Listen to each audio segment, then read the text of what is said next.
My daughter-in-law smiled when I signed the waiver that said I'd never ask them for care or support. My son stood by the window pretending not to hear. I felt something collapse inside me that day. But a week later, when my lawyer read out the truth about my net worth, their smiles didn't last. What they thought was the end of me was only the beginning. It was Thanksgiving, the kind where the air smells like cinnamon and turkey, and you tell yourself to be grateful, even if something inside you feels off. I had only been living with Victor and Kristen for a few weeks, still healing from the hip fracture. They had insisted I come stay while I recovered, said it would be easier on everyone. Kristen set the table like a magazine spread. Everything perfect. Pumpkin candles, cloth napkins folded into tiny birds. She smiled like always, tight-lipped and glossy-eyed. Victor barely spoke. He kept scrolling through his phone between bites of cranberry sauce. When the plates were cleared and the pie was still untouched, Kristen brought out a folder. Beige. Plain. No label. She set it next to my plate and said, still smiling, "This is just a formality. Something our family attorney recommended. It's called a voluntary waiver of support. Just means you're independent. It's symbolic." I looked at Victor. He didn't meet my eyes. Inside the paper said things like, "I waive all claims to financial assistance from my children. I relinquish expectations of care. I understand I am not legally owed emotional, physical, or financial support from Victor Ellsworth and Kristen Ellsworth now or in the future." I signed it. My hands didn't shake. I didn't make a fuss. I picked up the pen, wrote my name, and handed it back. Kristen folded it gently as if it were a thank you card. Then she passed me the sweet potato pie with marshmallows on top. Nobody spoke about it again. That night I went back up to the attic. My room. Not the guest room, not the mother-in-law suite. Just the attic. The heat barely reached there. I had a space heater and a fleece blanket with snowmen on it. The next morning, the bookshelf Joseph had built me was gone. It used to sit in the corner of the hallway, filled with his aviation books and my recipe cards. Kristen said it made the place feel cluttered. She replaced it with a vertical mirror and a basket of rolled yoga mats. They turned the study into Kristen's filming room. Ring lights, mats, dumbbells, posters that said things like "choose joy" and "mind over matter." My cast was itchy, the stairs were hard, and no one ever offered me coffee in the morning. I don't think they hated me. That's not what this is about. It was more like I didn't fit the design. I didn't match the new aesthetic. I told myself it was temporary. But then they moved Joseph's chair to the garage, said it looked too old, said they wanted to freshen things up. Maybe that's when I knew something was being rewritten. Quietly, without yelling, without blame. Just the quiet removal of things that reminded them I existed. I don't know if you've ever felt that.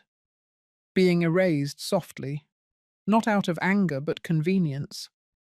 And I wonder sometimes, for those of you listening, when did you first notice someone trying to erase you? Was it a chair? A drawer? A photo frame quietly replaced? I didn't say anything. Not yet. Because I still believed silence was safer. But silence, as I would learn, has its own sharp edges, and they cut deeper when you're the only one bleeding. It was the second Tuesday after Thanksgiving when I finally opened the blue tin box. It had sat untouched at the back of the closet for over a decade, buried under old flannel sheets and holiday decorations. Joseph gave it to me the year before he passed. Said it was just some paperwork he didn't want in the safe. Back then, I didn't question anything he did. He had always been precise, a man who believed in backups for backups. I pulled it out that morning while Victor and Kristen were gone. The house was quiet, except for the faint hum of the washing machine downstairs. My hip still ached, but I moved slower now anyway, not from pain, but from caution. Inside the tin was a stack of manila folders, all labelled, all typed. Joseph's neat handwriting marked a few pages, the kind of notes an engineer would leave for a fellow engineer.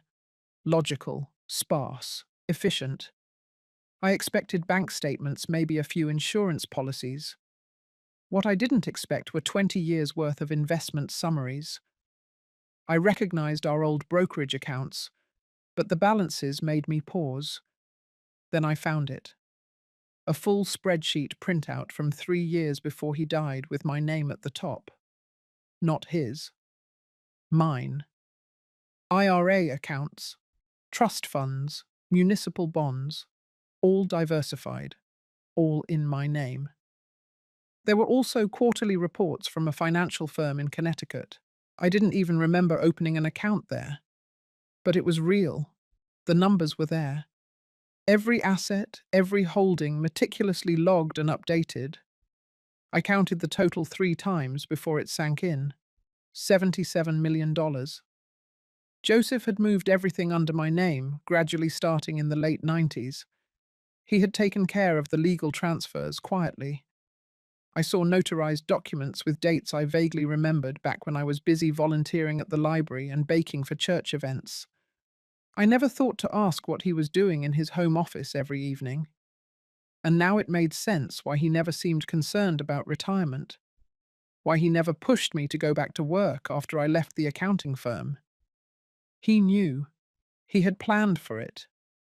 For me. There was a letter too, folded neatly behind a divider marked Marjorie. Personal. It wasn't long, just a few lines. He wrote that life had taught him to prepare for the moments we don't see coming, that if I ever found myself alone, I should know he'd made sure I was never truly alone, and that this wealth was not a gift, but recognition of what we'd built together. I sat on the floor for a long time, the papers spread out like wings around me. It didn't feel like power. Not then. It felt like Joseph still trying to protect me from the shadows of what might come. I gathered everything and returned it to the tin. Then I placed the tin in a new spot, one Kristen wouldn't think to touch, behind a row of dusty cookbooks in the attic's far cabinet. That night over dinner, Kristen talked about a new course she was launching online. She wanted to invest in rebranding. She said we might need to consider a home equity loan. Victor nodded. I just listened. I had always believed that silence was something soft, something gentle. But that evening my silence felt different. Not fear, not surrender. It felt like a pause, a steadying breath before something begins. ChatGPT, Danoi. Under the cold light of a January morning, I walked into the living room and felt it immediately. Something was missing. The oak bookshelf Joseph and I bought in 1983, the one that held every tax manual gardening book and our wedding album, was gone. In its place stood a sleek white bench with 2 rolled yoga mats stacked neatly on top. I stood there for a while, hand pressed lightly to the wall as if the memories had left fingerprints I could still feel. Kristen passed by earbuds, in barely glancing at me as she headed to the kitchen. Her new ritual involved green juices and a blender that roared like a jet engine. I didn't say a word. I simply turned around and went upstairs. The hallway smelled of lavender spray. I opened the linen closet. My blankets were gone, replaced with rolled white towels and labelled baskets. When I reached my attic room, the temperature was low again. Kristen insisted it was just bad insulation, but the truth was, she had turned off the vent. Said it helped save on energy bills. I pulled the quilt tighter around my shoulders. Over the next few days, little things disappeared. A set of framed photos from my room. A clay dish Joseph gave me on our 10th anniversary. Even the old pillow with my initials stitched into the corner. Kristen never said anything. Neither did Victor. One morning I went into the kitchen and saw the refrigerator covered in Kristen's printed schedules, fitness plans, smoothie prep calendars, and a printed quote that read, "Let go of what no longer serves you." I made myself a cup of tea and sat at the end of the counter, scribbling into a small notebook I kept in my apron pocket. I started listing every object that vanished, every wall that had been repainted, every piece of my presence that slowly dissolved into the new order of the house. Monday bookshelf gone. Tuesday hallway rugs replaced with foam tiles. Wednesday coat hooks removed. Thursday, Joseph's photo from the mantel no longer there. There was no confrontation, no shouting, just a steady, calculated erasure. The tipping point came when I reached for my recipe box one evening. It had always sat on the far shelf near the microwave. I had my mother's pecan pie recipe in there, and the cornbread I made every Christmas. But now that shelf held a ceramic Buddha and a flickering LED candle. Kristen walked in as I was opening cabinets, looking for something she said not unkindly, but with a tone I'd come to recognize. Firm. Final. I said nothing, just nodded and returned to my room. That night I took out my notebook and renamed it. On the front cover I wrote Erasure Log. Every detail I could recall I wrote down, from the change in air fresheners to the way Kristen began referring to me as her husband's mother instead of by name, from Victor's sidelong glances when I entered a room to the passive silence that seemed to grow louder each day. I realized what was happening wasn't accidental. It wasn't a spring cleaning or a shift in home decor. It was something far more deliberate. An unspoken campaign to remove not just my belongings, but my memory, my imprint from this house. Late one night, I stood by the front window. The lights from the street softened the edges of the living room below. I could see Kristen's new meditation corner complete with bamboo plants and a salt lamp. I imagined the space how it used to be: Joseph in his recliner, the dog asleep at his feet, Victor on the floor playing with building blocks. None of that remained. In the stillness, I felt something move inside me. Not anger, not grief, but a clear, sharp awareness. They didn't want a house with me in it. They wanted a house where I had never existed.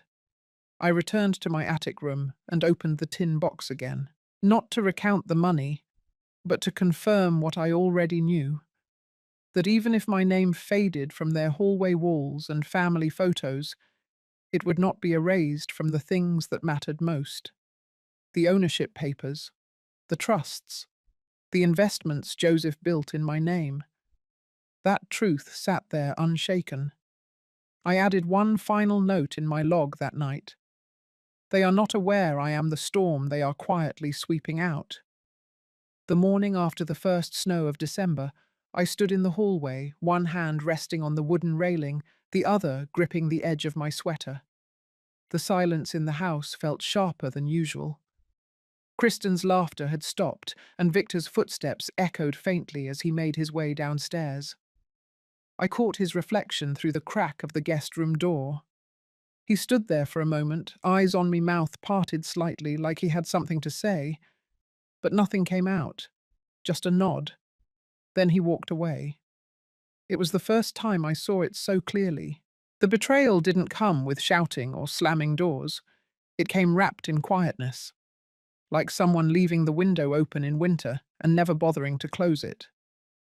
Cold, creeping in slowly.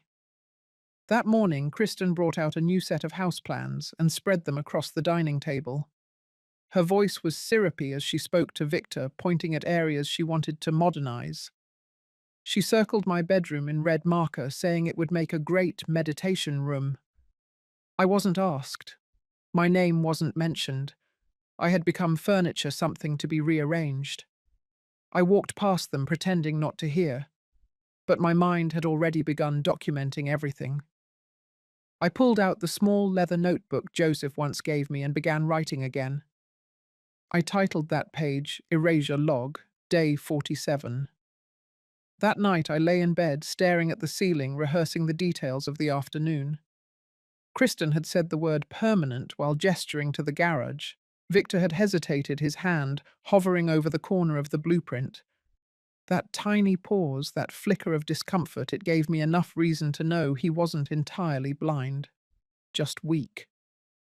I got out of bed, padded downstairs, and stood in front of the bathroom mirror. My reflection stared back, tired eyes, silver hair tied back neatly, a face both too quiet and too knowing. I hadn't cried, not since Joseph passed. But that night, my throat ached in the same way it did the day I buried him, the ache of knowing I had to carry something alone. Again. The next morning I tried something different. I made tea and placed it on the kitchen counter before Kristen walked in from her early run. I said, "You know Joseph always dreamed of putting in a greenhouse in the backyard. That patch behind the fence, it gets the best light." Kristen didn't look up from her protein shake. She mumbled, and wiped down the counter where I had placed the cup. She moved the mug aside as if it were in the way. That was the moment I realized the war wasn't over space or money. It was over memory, over meaning. She was trying to delete Joseph from the house, one suggestion at a time. One repaint, one rearrangement, one silenced conversation. I returned to my notebook. Erasure log, day 48. Photo albums moved. Greenhouse idea ignored. Joseph's chair disappeared. By the end of that week, they had started packing up the garage. Boxes labeled old keepsakes were stacked neatly in the back. Kristen had hired a staging consultant to help declutter. It wasn't just the objects she was erasing. It was Joseph's handwriting on old receipts, the smell of his pipe that still lingered on the wool coat in the closet, the sound of the floor creaking where he always paused before reaching the door. And I knew if I didn't act, the last traces of my husband's existence in this house would vanish. So I made a quiet plan. I started scanning old letters and saving them to a flash drive I kept hidden inside a hollowed-out book. I labeled each file by date, by handwriting, by smell. Joseph's letter, March 1984, smells of cedar and ink. That night I opened one of the scanned letters and read a line that stopped my breath. "If they forget our love, let it be because we kept it too sacred to be paraded, not because we let it fade." I closed the file and sat in the dark, the soft hum of the space heater, the only sound in the room. I was no longer just a mother-in-law in someone else's house. I was now the sole keeper of our shared history, the only witness, the only archive, and I wasn't going to let it be erased. It was a Tuesday afternoon, the kind of grey winter day where the sun barely pushed through the clouds. I had just come down from the attic to warm a bowl of soup when I heard Kristen on the phone. Her voice echoed from the bottom of the stairs, clear and unfiltered, louder than usual. She was laughing, not the pleasant kind that fills a room with warmth. No, this was sharp and triumphant. I paused halfway down the steps, just out of sight, the wooden railing pressing into my palm. She said, "Oh, trust me, by spring it'll all be in our names. She won't even see it coming. Victor's finally on board." Another laugh followed, high and cutting. Then something about transferring full ownership. Something about letting go of dead weight. I didn't move. I didn't blink. The words hung in the air like smoke after a house fire. And right then I knew. Whatever illusion I had left, that this was just poor communication or simple distance between generations, it was gone. This was calculated. I slipped back up the stairs without a sound, heart thudding against my ribs. In the attic, I opened the drawer beneath my sewing kit and retrieved the old voice recorder Joseph and I once used during tax season. I clicked the button. A red light blinked. For the first time since Joseph's passing, I wasn't grieving. I was watching, listening. preparing. That night, I wrote a new entry in my notebook. Erasure log, day 51. Audio recording captured. Kristen speaking of full transfer. Victor in agreement, likely manipulated but no longer innocent. At dinner, I looked across the table at my son. He was slicing into his chicken, nodding absently at Kristen's retelling of a new online client success. I stared at the face I once wiped applesauce off of, the boy who used to run crying to me after a bad dream. And I couldn't see that boy anymore, just a man with a lowered gaze. Victor hadn't asked me a personal question in weeks. He hadn't once mentioned the cold draft in my attic room, or the fact that I no longer used the shared laundry. When I did speak, his replies were short, automatic, as though any longer might invite guilt. And guilt, I realized, was something he could not afford to feel if he wanted to keep Kristen's approval. That night, I called Gary. It had been years since we last spoke. He had been Joseph's closest friend, his fishing buddy and confidant. After Joseph died, Gary sent a card and offered legal help if I ever needed it. I had tucked it away, thinking I would never need a lawyer again. But I needed him now. We spoke in low tones, and I told him everything. About the forms Kristen had me sign. The documents, I suspected, were altered. The renovations, the missing photographs, and now this recorded conversation. Gary was quiet for a long moment before saying, "You're not paranoid, Marjorie. You're being erased with intention. But it's not too late." Joseph made sure of that. His words settled into my spine like a steel rod. There was still a way to stop this, not through shouting, not through begging, through precision. The next morning, I met Gary at a small coffee shop downtown. We sat in a booth near the back, surrounded by the hum of espresso machines and quiet jazz. I slid the recorder across the table. He listened. His face didn't flinch. When it clicked off, he nodded slowly. "She's laying groundwork for a transfer under marital property," he said. "But if we move quickly, we can shift your holdings into a private trust. We'll name it after Joseph, and she'll never touch it." I swallowed. "What about Victor?" "He's legally uninvolved for now," Gary said. "But if we push too hard too fast, he might get pulled in deeper. Let's use their confidence against them." For the first time in weeks, my shoulders loosened. There was a path forward, and I had a guide. Back at the house, I returned to the attic, clutching the folder Gary had handed me. Inside were documents, templates, instructions. He would handle the filings. I just had to gather the necessary proofs. Kristen was in the kitchen when I came down. She smiled and asked if I wanted a protein shake. I said I'd pass. She didn't press. Her confidence was her weakness. That night, I moved the box of Joseph's letters and the ledger into a suitcase under my bed. I labeled it ski gear in bold marker. Nobody would check. I wasn't afraid anymore. Not of being pushed out, not of being forgotten, because now I had names, paper, audio, and soon power. It was raining that morning when I met Gary at Dottie's Diner, the kind of place that hadn't changed since the 1970s. Vinyl booths, checkered tile floors, the same waitress with cherry earrings who remembered everyone's name. We didn't say much at first. Gary ordered black coffee. I asked for tea with lemon. We sat in the booth near the back, the one under the framed newspaper from the year Elvis died. Rain tapped steadily on the window beside us.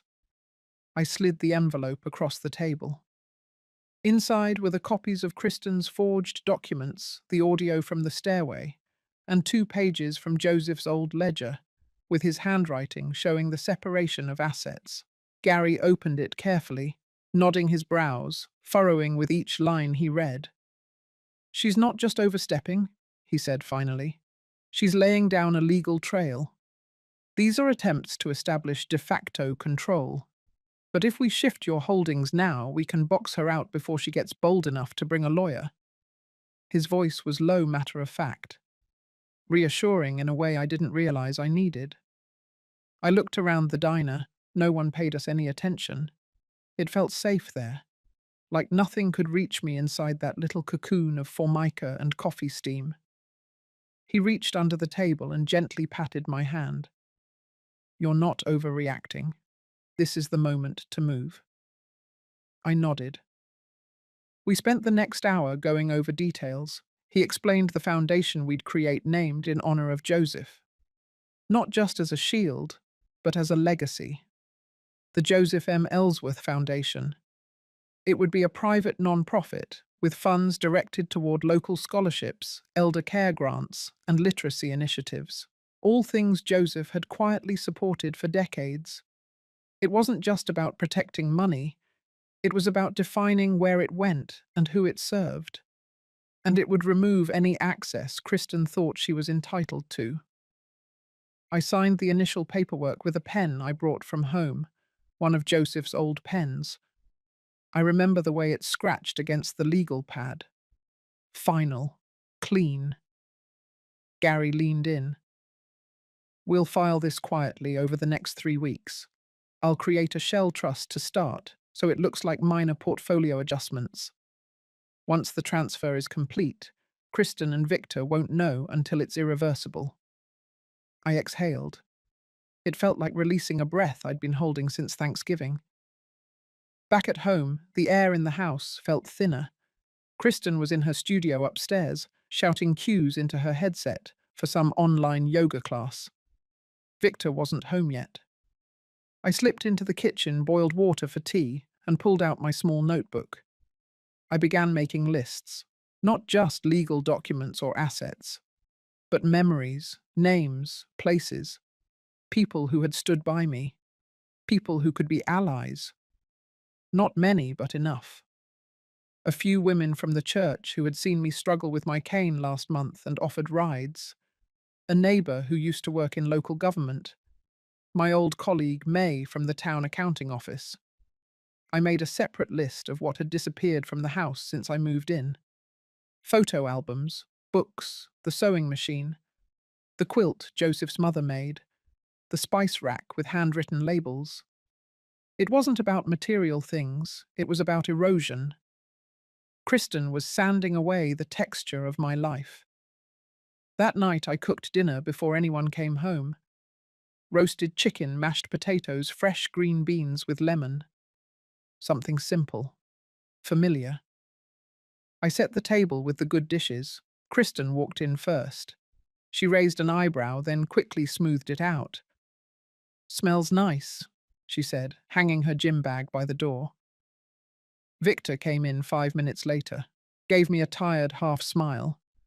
I could tell he smelled the food but didn't know what to say. We sat, ate, talked about weather, nothing real. Under the table I slid a folded paper toward Victor. He didn't look down right away, but when he did, his eyes flicked to mine for just a second. It was the first full look I'd gotten from him in weeks. He tucked the paper into his shirt pocket and went back to chewing. It was a copy of my new mailing address for the Joseph M. Ellsworth Foundation. I didn't say anything. I didn't need to. Later that night, I stood in the hallway, listening to the faint hum of Kristen's treadmill from behind her closed door, then the quiet tick of Victor brushing his teeth. The house creaked like it always did at night. But something had shifted.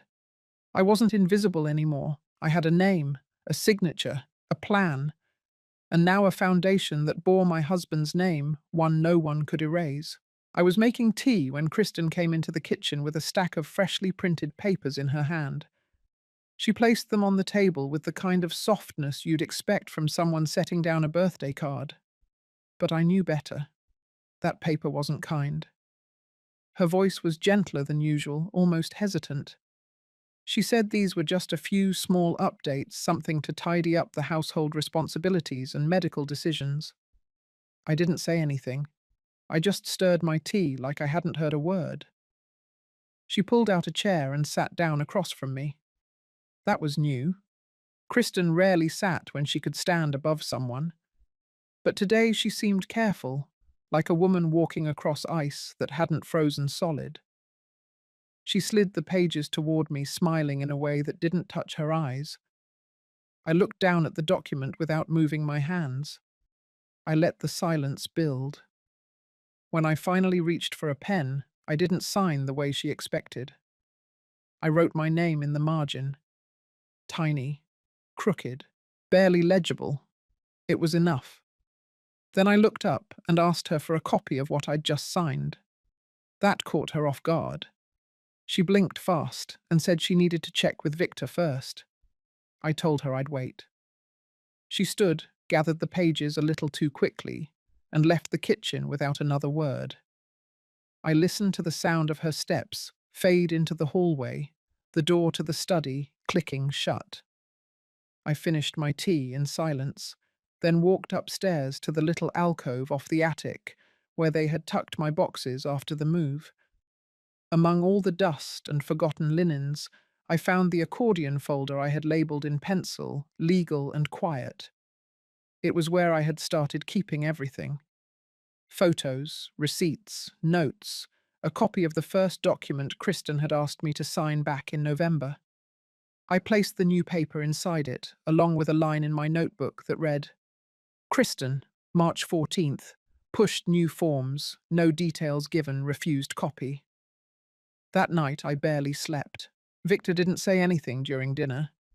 Kristen was all smiles and energy, chatting about repainting the guest room and how she might turn the sunroom into her yoga recording space. I ate quietly, nodding when needed. I noticed the way Victor kept glancing down at his plate. He didn't look up at me once. After dinner, I returned to the kitchen and checked the trash. The top layer was full of shredded mail. Underneath, I found the printout of a design layout for the home titled Ellsworth Family Renovation Plan, Phase 2. My name wasn't mentioned anywhere. The next day, Kristen left for her gym shoot. Victor stayed home working from his office. I knocked on the door after lunch and asked him if he had the papers I'd signed. He froze. I watched the colour drain from his face. He said he wasn't sure what I meant. I nodded, then walked away. That afternoon, I went back to the attic and pulled out the small voice recorder I'd hidden inside my knitting basket. It was old, the kind Joseph used during his lectures.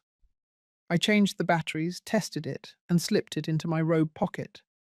That night, when Kristen came into my room with her overly sweet voice, asking if I needed help uploading my Medicare forms, I hit record. The conversation was dull technical, even until she slipped. She mentioned she had already filled in some of my preferences for the advanced directive. She said it with a laugh, like it wasn't a big deal. But I heard the pride in her voice, the control. I smiled and thanked her. After she left, I saved the file and wrote the date on a new index card, March 15th. Directive preferences discussed before permission granted. I knew what she was trying to do. She was closing the door from the inside, creating a space where my name could be erased slowly, one quiet form at a time. But I had started building something too. It didn't look like a fight. It looked like peace. Folders, notes, voice recordings, and above all, patience. I wasn't signing anything else. I wasn't asking for explanations. I was watching and waiting, because I had learned something vital. When someone tries to silence you with smiles and paper, the most powerful thing you can do is keep the record. Not for revenge, but for truth. And that truth was growing file by file right there in the attic, in the room they thought I'd forgotten. But I hadn't. Not even close. The morning sun crept in slow that day, spilling soft light across the wood floor like a memory trying to stay. I came down for coffee, moving carefully as always, hand on the rail steps even. What greeted me in the living room made my stomach drop. The mantel was bare. Where Joseph's photo once sat alongside the flag from his military service, and the rosewood urn with his wedding ring. Inside a small glass case There was now nothing but a framed motivational quote and a jade plant in a white ceramic pot. Kristen stood nearby, fluffing a pillow on the couch, humming to herself. I stared at the empty space above the fireplace. She caught my look and smiled without blinking. She said the house needed to breathe, that too much nostalgia held back new energy. She used words like realignment and renewal as if the erasure of memory could be called healing. I didn't respond. I walked to the window and let my hands rest on the sill. The silence stretched until she filled it. She told me she had packed everything neatly into a storage bin, said it was labeled and safe. Then she turned and left, not waiting for my reaction, not needing it.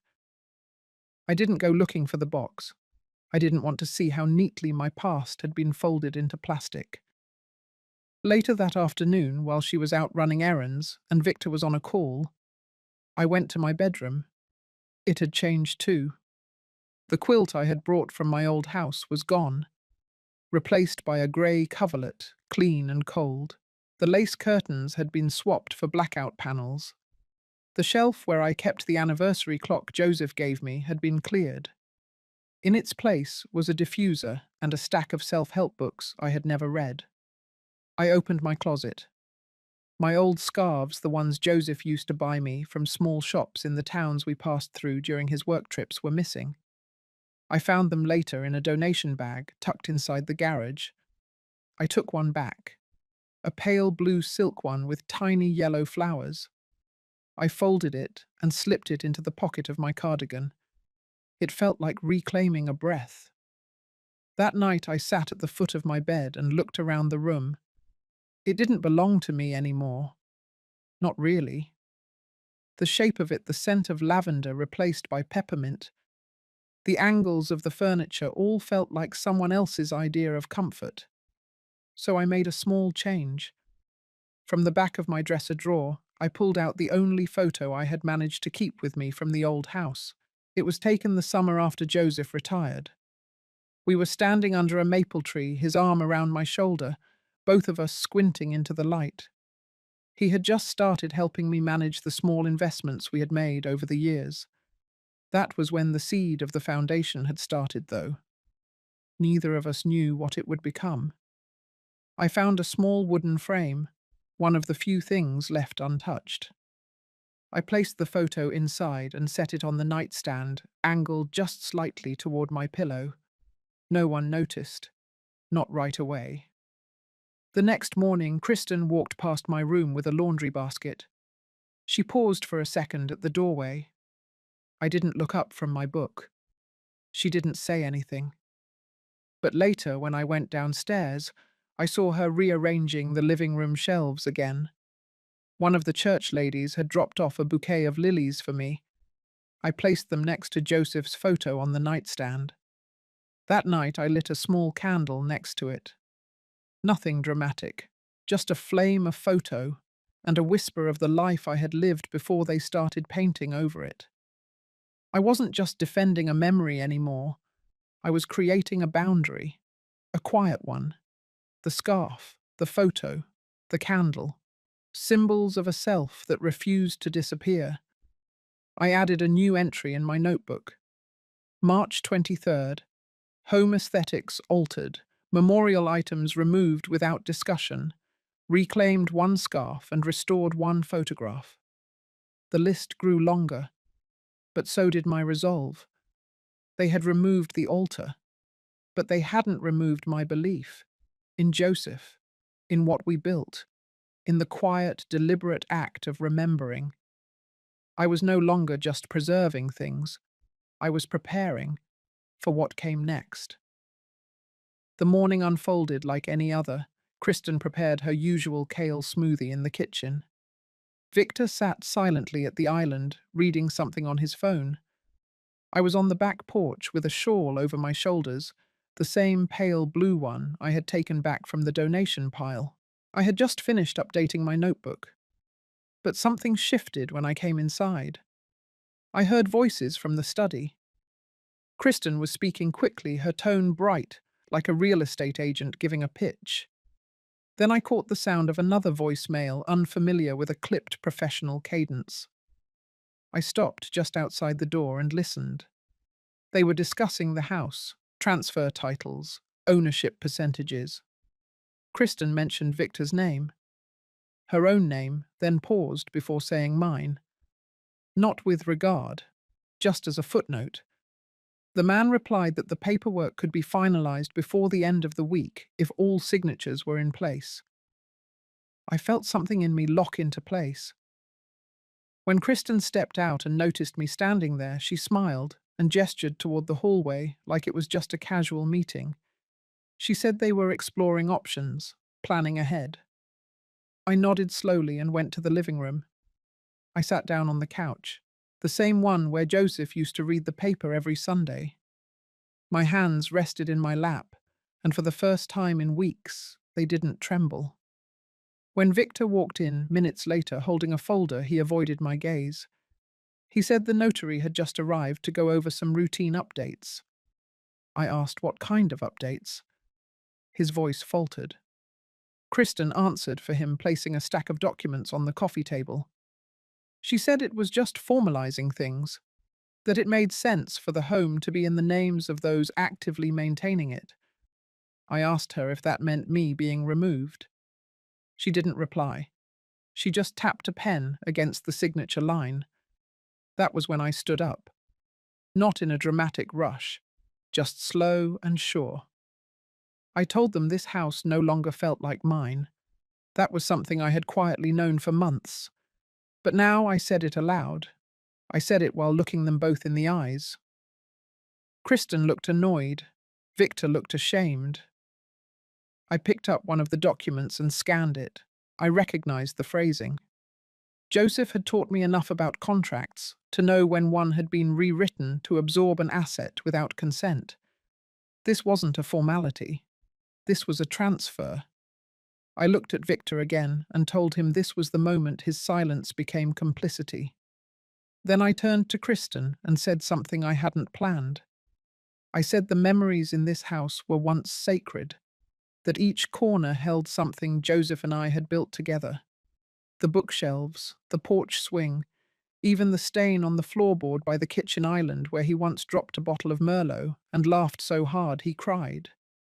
I said the house might not be mine anymore, but the truth of what happened inside it was, and that was something no signature could erase. Kristen crossed her arms and told me the past couldn't be the foundation for every decision. I nodded. Then I walked upstairs. I didn't take the papers with me. I didn't rip them up. I just left them sitting there untouched, as if they had never mattered. That evening, I opened the drawer where I kept the flash drive Gary had given me. It contained every financial document Joseph had ever sent him. The investments, the property deeds, the full outline of the foundation we had been preparing. Everything.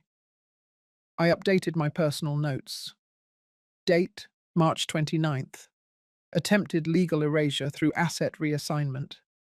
Witnessed, recorded, emotional manipulation present, consent not given.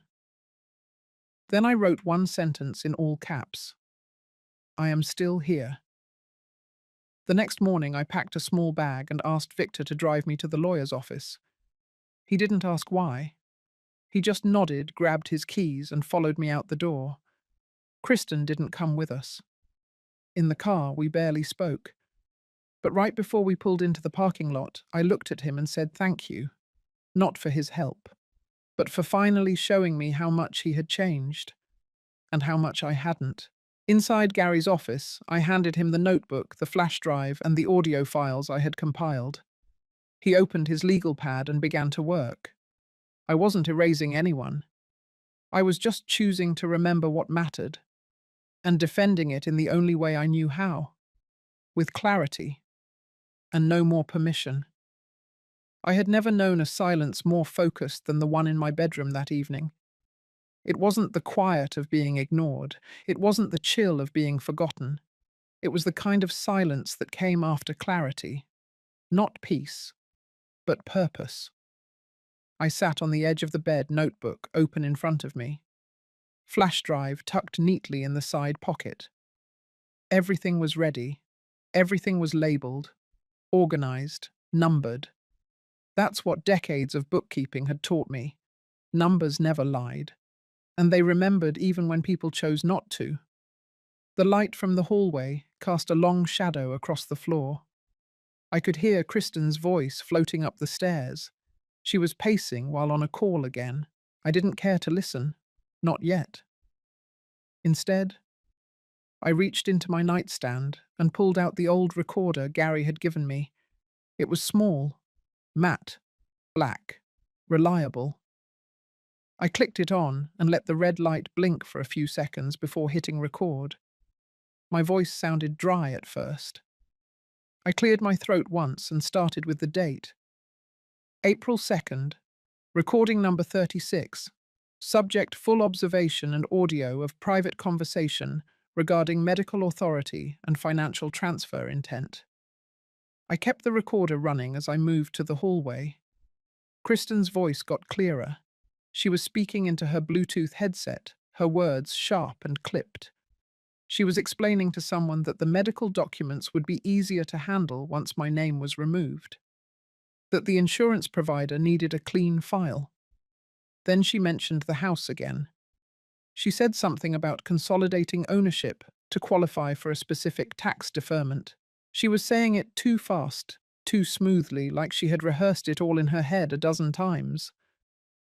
I stood still at the top of the stairs and listened without moving. Then she paused. She asked the person on the other end of the call if a full revocation of next of kin rights could be pushed through under cognitive grounds. She even used the word frailty. I repeated that word quietly to myself as I clicked off the recorder. That night I listened back to the audio. Every word was crisp, documented, framed in her own tone of control, and instead of shaking or crying, I smiled, not out of satisfaction, but because there was nothing left to wonder about. No shadows, no questions. The whole thing was finally in full light. I added the audio file to the flash drive, then opened the foundation documents Gary had sent me. The Joseph M. Ellsworth Foundation. Every part of it was legal. Every cent transferred under the guidelines Joseph and I had established. I typed up a letter to Gary, confirming the schedule for finalizing the transition. I read through the clause about non-beneficiary status. Kristen's name wasn't anywhere in the documents, neither was Victor's. The foundation would exist entirely separate from them. It would carry Joseph's name. It would fund scholarships for older women returning to school for those starting over, for women like me. I thought of the first time I had ever touched a ledger. I was 16. The church needed someone to keep track of bake sale funds. I fell in love with the order of it, the way numbers lined up, the way each column told a truth you couldn't talk your way around. That memory steadied me. The next morning I came down early. Kristen had a yoga mat laid out in the living room. She didn't look up.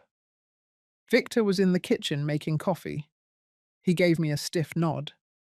I poured a glass of water and walked past them both. I didn't need to explain any more. I mailed the documents at the post office near the old grocery store.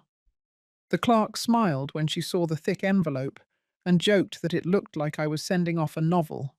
I just smiled back and said it was a kind of story, yes, one that needed to be told the right way. When I got home, no one asked where I had been. Later that afternoon, I took a slow walk through the backyard.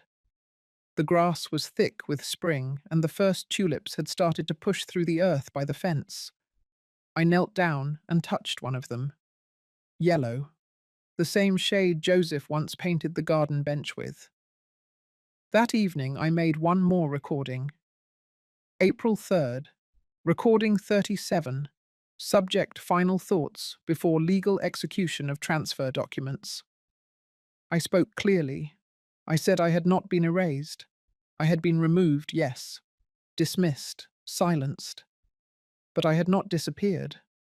Because memory is not a room, and family is not a signature. I ended the recording and placed the device inside the safe beside the bed. Then I sat in the armchair near the window and watched the sun slide across the neighbor's roof. I didn't feel triumphant. I felt clean. This was not revenge, it was preservation, and I had never been more certain. It rained lightly that morning, not enough to soak the ground, just enough to blur the edges of things. I wore Joseph's old wool coat and walked down the church steps, slowly careful on the slick concrete. Gary stood by the curb, holding a thick folder under his arm. He gave me a single nod. We didn't speak. There was no need. Inside the fellowship hall, 3 folding chairs were placed side by side. Across from them, a simple table with a white runner. On it lay the signed declaration from the foundation, a framed photograph of Joseph in his grey cardigan and a vase of fresh marigolds. Kristen arrived last, walking in briskly in her heeled boots, shoulders stiff. Victor trailed behind her, eyes on the floor. He looked smaller than I remembered. Neither of them spoke to me. They sat without a word. Gary stepped to the table, opened the folder, and began reading. His voice was steady, factual. He spoke of the Joseph M. Ellsworth Foundation, its mission, its legal structure, and the full and irrevocable transfer of all assets formerly under my name into its custody. He read out the list of witnesses present. Then the statement that no family member residing in the Ellsworth household was listed as a beneficiary or entitled to draw from or manage the foundation's funds. The air in the room shifted. Kristen crossed her arms but said nothing. Victor leaned back, eyes closing for a moment, as if exhaling something he had held in too long. Gary then read the final line: that the property on Maple Hill Lane would be vacated within 30 days, and that no portion of it would pass to any current resident. It would serve as the administrative site for the foundation's operations. I remained seated, still, quiet. At that moment, 3 women entered from the back of the hall, Cheryl, May, and Doreen. Each carried something small. Cheryl had the first grant letter for a woman named Bonnie in Wisconsin. May held the non-profit registration certificate. Doreen placed a candle beside Joseph's picture. I watched Kristen's expression shift. She blinked quickly, her hands still in her lap. She wasn't used to being unseen in a room. Not like this. Not when something important was being decided. Victor turned toward me. I could tell he wanted to say something, but he didn't. Gary signed the final page and handed me the pen. I added my name with care. Each stroke steady. I didn't tremble. I didn't hesitate. When I finished, I closed the folder, stood up, and turned to the women beside me. "Thank you," I said. That was all. We didn't linger. We didn't celebrate. The candle stayed lit for the rest of the afternoon. I didn't glance back when I left the room. I didn't need to. The silence I had carried for months had finally been given shape. Not through anger, not through noise, but through the unmistakable clarity of something real being named, claimed, and set down in plain sight. And in that stillness, I had spoken louder than I ever had. The sky above Maple Hill Lane was pale and still. I stood at the end of the driveway, suitcase by my side, Joseph's coat folded neatly over my arm. The house looked quieter now, empty, even with people still living inside. A wind moved through the trees, lifting the edges of the few fallen leaves. I took one last look at the windows upstairs, the ones that used to let in soft morning light when I read beside him with coffee. The blinds were down now. I didn't feel sadness. Not anymore. What I felt was closer to release. Something unfastening inside me that had been held tight for far too long. In my coat pocket was the letter Joseph wrote on my 65th birthday. I hadn't looked at it in years, but that morning I unfolded it with care. The paper had softened with age, but the words still held their shape. His handwriting so deliberate. He wrote about the time we built that small bookshelf together, about how I always double-checked every bank statement even when he said I didn't have to. He said I gave shape to things. I held memory when others forgot. His last line stayed with me. Do not let them define the love you lived. I pressed the page against my chest for a moment, then tucked it back safely. That house was no longer my home, but the life I had built inside it would never belong to anyone else. I walked down the sidewalk slowly, my steps sure and even. At the corner, Doreen waited with her car. She waved gently from the driver's seat, no words needed. As we pulled away, I looked once over my shoulder, not to say goodbye, but to acknowledge what was left behind. Not bitterness, not loss, just a chapter closed. One I had finished writing in my own hand. Somewhere ahead, a new place was waiting. It wouldn't have my name on a deed or photos on the wall yet, but it would have something far more important: space, air, light, and silence that I would choose, not the kind I had to survive. And in that silence, I would begin again. If you've ever felt invisible inside the home you helped build or silenced in the spaces you once filled with love, know this: your story matters. Your memory has weight, and like Marjorie, you have the power to reclaim it. If this story reminded you of someone you love or something you've lived through, you're not alone. Feel free to share your thoughts below. Sometimes the quietest voices carry the deepest truths.